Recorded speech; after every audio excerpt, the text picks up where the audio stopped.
Assalomu alaykum, hurmatli dehqonlar. Mana bugun 2025-yil 24-iyulni Xorazm viloyati Shavot tumanida Muratamizni fermer xo'jaligida Green Life kompaniyasini Hammer nomli makka jo'g'arasini berganmiz. 5-6 aprellarda ekilgan. Mana bugun 110 kun bo'lyapti.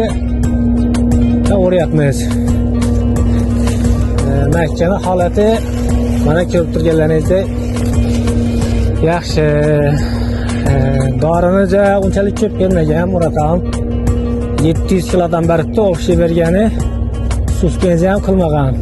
Lekin shu holatda ham hozir mana taxminiy hisob kitoblarga qaraganda shu har bir gektaridan 18 pritsepdan chiqib turibdi, traktor pritseplardan. Ya'ni 5 tonnadan ketganda ham 90 tonnadan beryapti gektariga. Lekin traktorchi akalarimiz aytishi bo'yicha 5 tonnadan og'irroq deydi har bir pritsepni.